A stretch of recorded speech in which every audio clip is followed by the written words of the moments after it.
Hello guys, चलो तो हम आज खाइबा मारवाड़ी कड़ाई चावल मीन्स हिंदी में बोलते हैं कड़ाई चावल, जो कि ओडिया रे डालमा भात। तो आपण मैंने गोटे पात्र हांडी पात्र देखी पारे डालमा निगला। डालमा नहीं सारापर ताहिर किछिटा राइस पकाज बासुमती राइस। तो आपणकर ता ऊपर बासुमती राइस पूरा पुणी थे डालमा पकाज और दुईटा आलू भी दि जाए। आ देलापर आपण से किछिटा टमाट ता सहित किछिटा चणार सब्जीर किछिटा चना पड़ी थाए। ता सहित पियाज टमाट भी पड़ी थाए।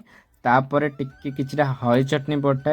हरी चटनी पड़ला पर आपणकर सेटा गोटे अमूल मक्खन पड़े जहाँकि 60 टकर गोटे हांडी पात्र सहित मक्खन अमूल मक्खन दि जाए। बहुत भाव में भल थाए।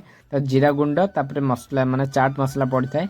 पड़ला पर आपन सेटा सिल्वर पेपर पैक होकर आसता है। तो काढ़ला पर आप बहुत सुंदर दिशुची, बहुत ही मजा लगिगला खाइबा। आप चमच भी खाइबा बहुत भल लगी था। जाई थारे ट्राए करंतु आ भल लगिले कमेंट रे कहबे गाइस।